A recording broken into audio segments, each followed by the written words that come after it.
kuko ubuzima bubayeho muri ibyo bintu bitatu ni ubuzima bwuzuye umunezero ni ubuzima bwuzuye an understanding ishyikira ubwenge bw'Imana kuko iyo uzi icyo wahamagariwe ku isi iyo uri kugikoraho iyo ufite ibyiringiro ko hari icyo bizageraho mu gihe kizaza naho bakitahira. Ndi gukora ubushakashatsi kuri uburyo bwo gushaka wisdom at the end cost. Wese wize neza in terms of what? Mu kigo cyiza. Apana ikigo cyiza. Wera nacyo gira konta. Ikigo cyiza umwarimu mwiza na condition nziza my brother. Yego. Ntabwo. Ukiretse. Kuko iyo umuntu atibuka aho yavuye iyo umuntu atibuka ibyo yanyuzemo iyo umuntu atazi amakuru y'ibyabaye mu gihe cyahise yava ntamenye yajya harya ni impointre no mu ijambo ry'Imana bivuga ngo ubwoko butibuka bushiraho vuba nicyo hari abantu batajya babyitaho rero ibyo bintu byo kujya kwibuka kumenya amateka ya church cyangwa se y'abakubanjirije. Gospel today, the gospel message to the world.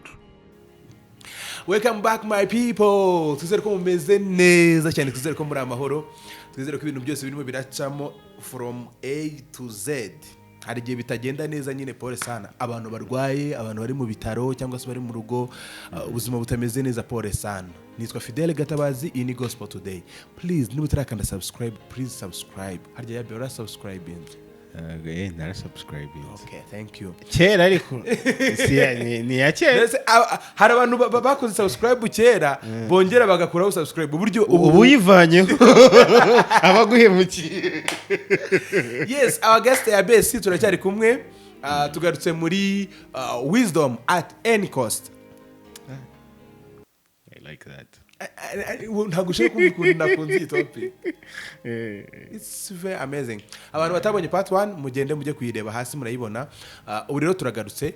Ubwa mbere twari twavuze ko gushaka ubwenge ni ijambo ry'Imana kandi ritubwira ngo abantu banjye bararimbutse baziza kutamenya. Buri munsi ugomba gushaka byisumbuyeho ibyuzi. Bajya banavuga ngo ubwenge burarahurwa, nuvuga ngo ugomba gukomeza kurahura nyine. Bakandi bavuga ngo umuti umwe wigira ngo inama yo gusarana ibintu nk'ibyo. So ubwenge rero ni ngombwa. So twabonye ko ikintu cya mbere ugomba kumenya no kwimenya ukanamenya umuremyi wawe. Tubona resulta uzakuramo cyangwa se ibyuzunguka imbuto uzabonamo ko harimo iyo faith iri strong, ukwizera gukomeye cyangwa se kutajegajega. Icya kabiri twabonye yuko umuntu agira identity cyangwa se agira indangamuntu, agira identite nini nyine kandi idahindagurika, ikindi nziza, ikindi iri real, apana kuba wambaye uruhu rw'intama ariko imbere urisiga iryana. Icya gatatu twabonye ko habamo consistency, just kuba umuntu atari wa muntu uhindagurika ameze nk'uruvu. Nagira mu kabari umusangemo, mukabyinira umusangemo, mu rusengero umusangemo ahimbaza, nugera mu bo basambana usanga arimo, barivuga ijambo ry'Imana arimo. Uwo ntabwo ari wa muntu wacu turimo turareba washatse ubwenge n'imbaraga ze zose. Singerageza gufata mu mutwe, ntabwo ndasaza my brother. Uri umunyabwenge. Yes, ndi gushaka ubwenge n'imbaraga zanjye zose. Nayo mpamvu turi gukora ibiganiro nk'ibi ngibi, nuko turi gushaka nyine ubwenge. Kuko iyo ndicaranye n'umuntu nk'uyu nababwiye ko mwita Mr. Library mu viruhane, ntabwo ajya mu isomero ngo utaye nta kintu ubonye. So thank you so much for coming back. Thank you my brother. Twagarutse rero. Yego. Step ya kabiri. Icya kabiri twari twavuze ni kumenya ibihe. Yego. Kumenya ibihe. I would say understanding time. Time igizwe n'ibice bitatu bisanzwe. Past, present and the future. Ikintu gikomeye cyane abantu benshi bakunze guhura nacyo ni ukuba muri ibyo bihe neza. cyangwa ko ibyo bihe byabagirira umumaro. One, kubera iki past iduhereza amasomo cyangwa se y'infominga itanga amakuru. Icya mbere ni amakuru.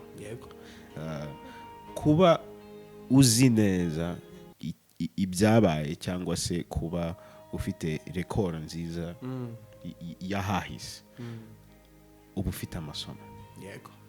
Kandi umuntu wese wize neza atsinda neza. What do you mean? Umuntu wese wize neza in terms of what? Mu kigo cyiza. Apana ikigo cyiza. Wera nacyo gira konta. Ikigo cyiza, umwarimu mwiza na kondisiyo nziza, my brother. Yego. Ntabwo. Ukiretse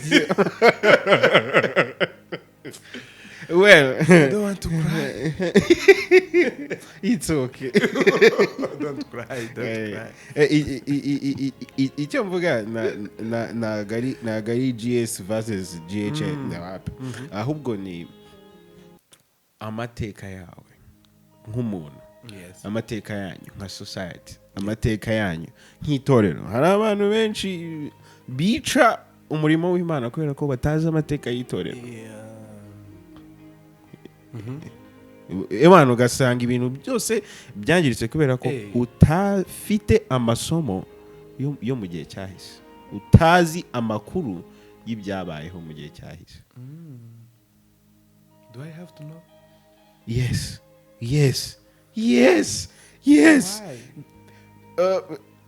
God himself asks us to keep remembrance.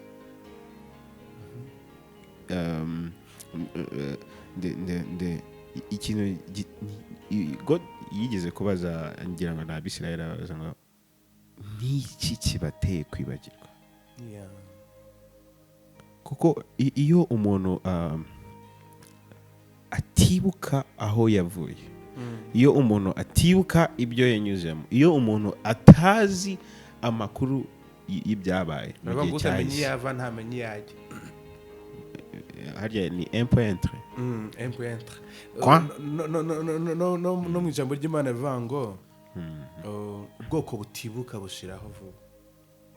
Nicyo.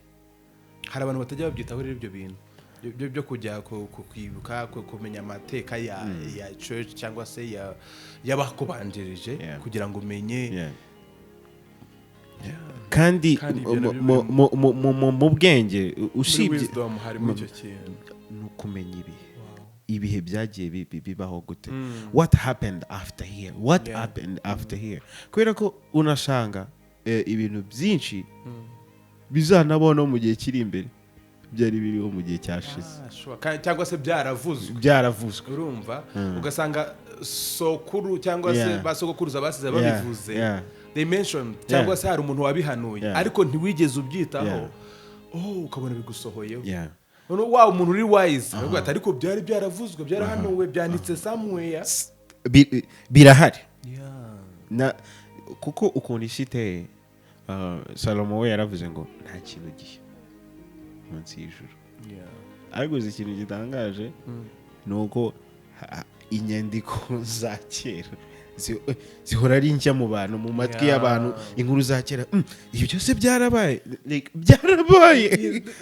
There are records. We are not reading. What the problem?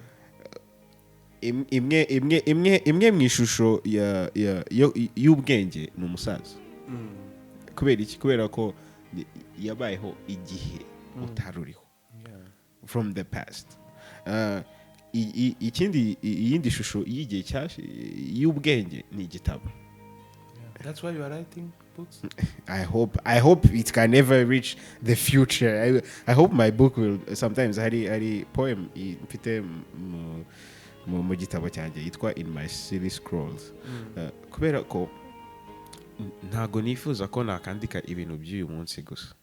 Nifuza ko nakandika n'ibintu byo mu gihe kizaza kugira ngo ubuzima mbayemo uno munsi buzagire contribution mu gihe kizaza. Kandi umunyabwenge wese azi cyangwa umuntu ushaka kugira ubwenge agomba gutangira muri past yiwe kuko ngo uticaranye na se ntamenye icyo sekuru yasize avuze ese icyo kintu yavuze ni igiki wasanga yari kubwira papa wanjye ngo bumugabo ntigera mbwirwa ngo bumugabo sinzigera mba umugabo kandi ni nangiye kuvuga sogokuru mwizi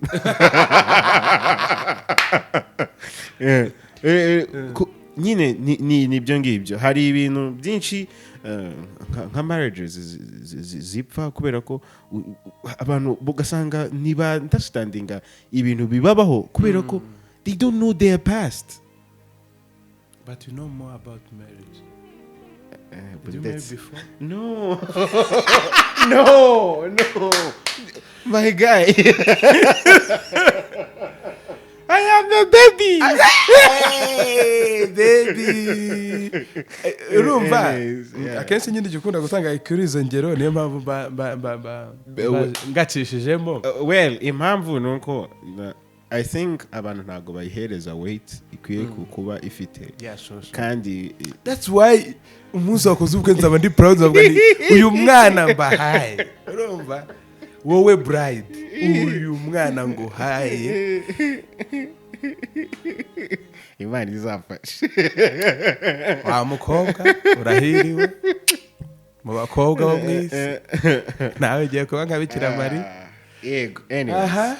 So ikintu gituma abantu batamenya ibihe cyane cyane ibihe byashize ni ukudakunda amateka ari muri conversations n'abantu bakuru. Urubyiruko muri iyi minsi abantu muri iyi minsi ni ikibazo bari mu kirere nta muntu washobora kubona afashe igitabo ari gusoma kirazira ariko kandi no kuri nibaza ko ari ikintu gikomeye mu by'ukuri and too bad birababaje biteye impungenge urubyiruko rwo muri iyi minsi barashaka nyine ni TikTok amanure scrolling nta mwanya afite ikindi video nuyigira ndende ntari bugirebe kagira kagufi kamusetse cyangwa se kamwintataining kamurangaze akomeze abo ntabwo bashaka kumenya ibintu bacukumbure n'interuro ntoya umuhaye bamenye ngo what is the niki kiri muri ibi bintu nivuze ngo ushake wisdom at any cost apa akabisoma like interuro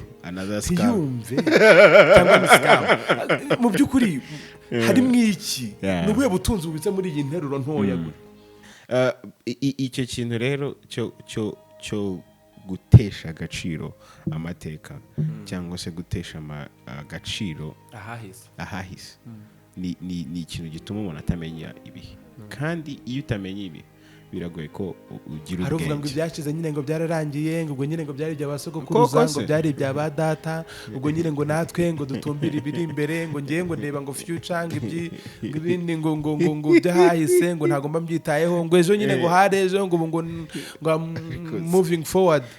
Where from where to where? Exactly, you are moving from where? Where are you now?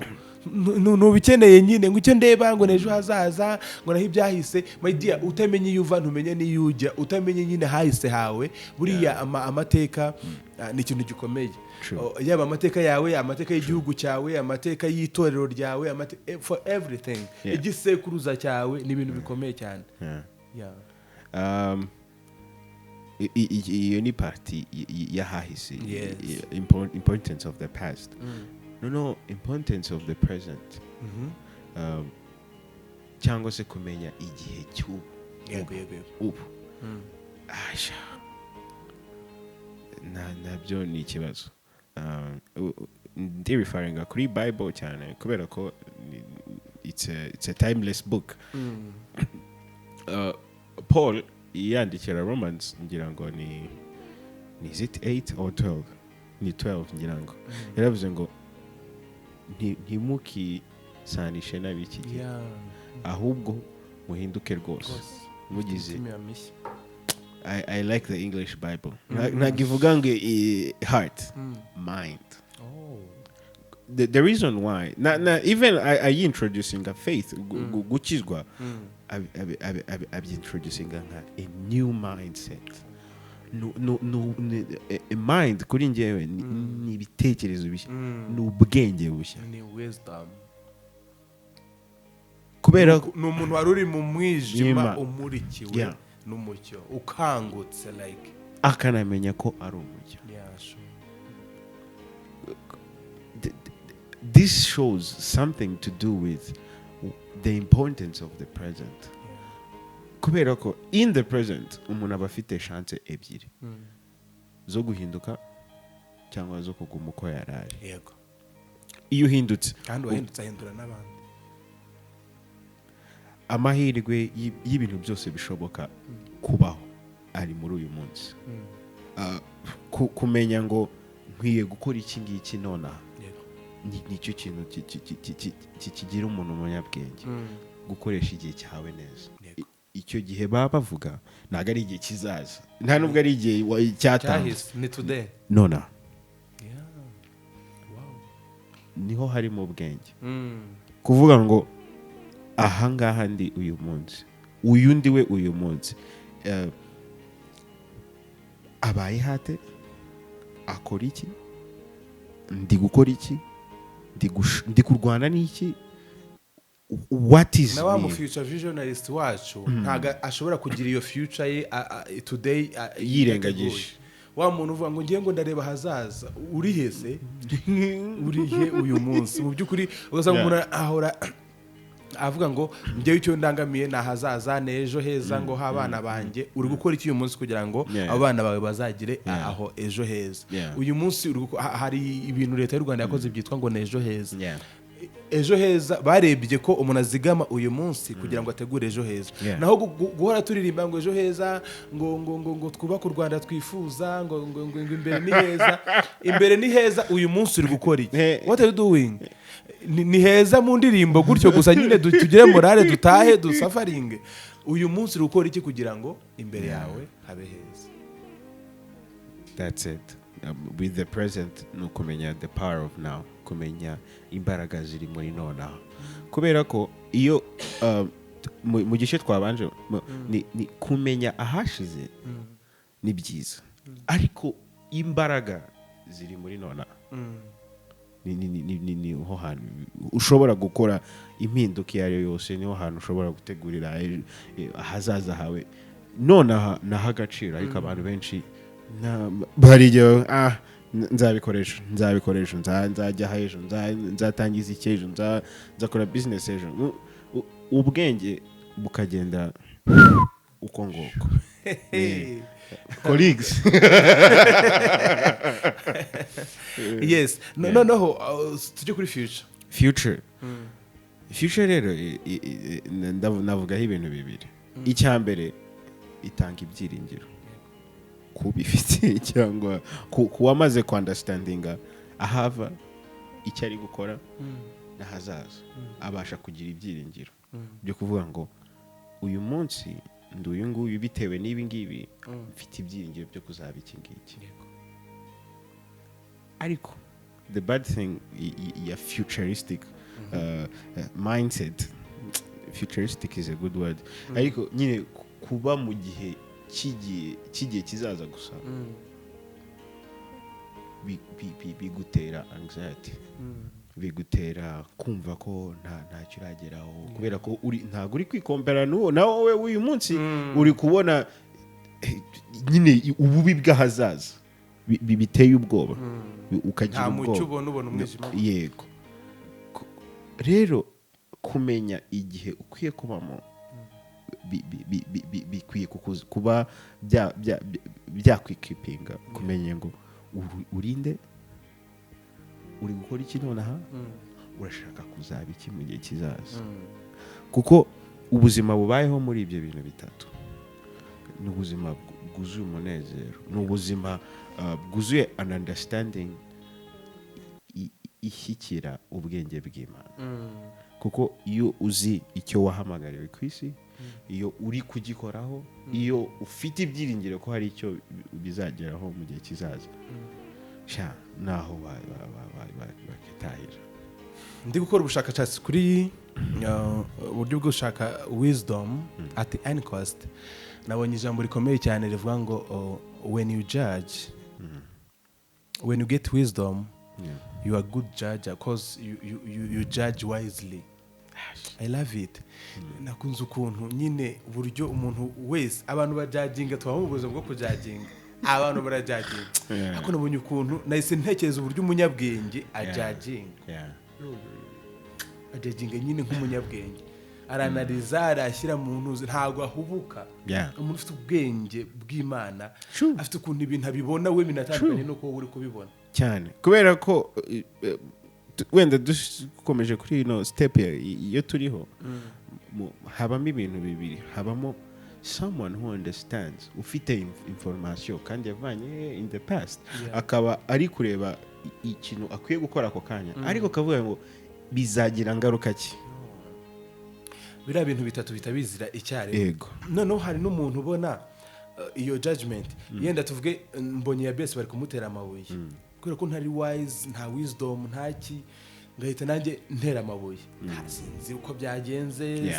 nta information nimwe mfite sinitaye no kungaruka bizamugiraho icyo ndi kubona ni situation ari uyu munsi sishaka no kumureba hazaza cyangwa se gutekereza kuri ari umuntu nyine nkuri iyo judgment ifite ubwenge ukuntu ugasanga abantu bambaye gutya nawe ugahita wambara gutya abantu bari kuvuga gutya bagahita nawe uvuga gutya abantu bari kurya ibi ngibi nawe uragenda urye ntiwitaye stomach yawe nyine nta bwenge bundi ushyizemo iyi wisdom rero iragufasha muri judgment ariko iri wise ifite ukuntu ihumura amaso ikindi igakangura umuntu wari usinziriye yego tugiye tubisimplifyinze tukabiyungurura ku rwego rushoboka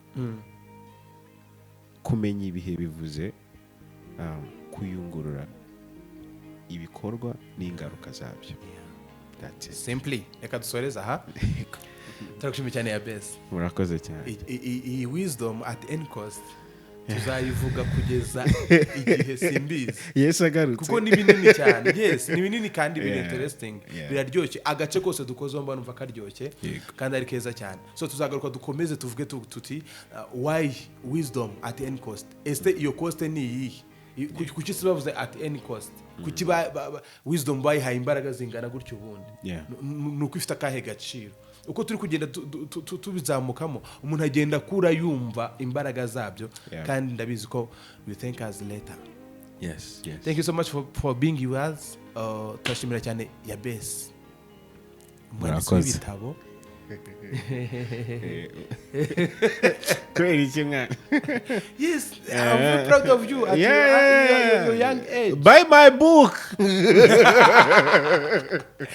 Mugurire ya besi nimero yiwe kuyibona biroroshye cyane turayipininga aho hasi ariko shatse wanayivuga umuntu ushaka kugura igitabo ariko ashaka kugura igitabo akanyandikira avuga kuri wisdom okay I would love to learn ahisha no muri nimero kugitabiriho ntago musura n'imbuga nkoranyambaga ze by the way well they can start from Facebook yego no kuri Instagram aho ngaho ushobora no kumwandikira DM akaba yenda yaguha nimero hano dushobora yenda no kuyiha utayishaka ariko nta kibazo uyu nguyu afite wisdom coste yose ari kuyikoresha mu bishoboka byose so mwandikire yitwa dushimira best oze ntago ririmo okay dushimira best haba kuri Facebook Instagram TikTok ibindi Facebook na Instagram okay uri mu bantu bagikoresha Facebook kandi neza Facebook ni you're good. Facebook, you're good. Mwayivuyeho yayisigayeho rero. So thank you so much. Turagukunda cyane kandi tuzakomeza tubane no bindi biganiro. Thank you my brother. Mwakoze cyane kudukurikira Imana y'umugisha. Bye bye.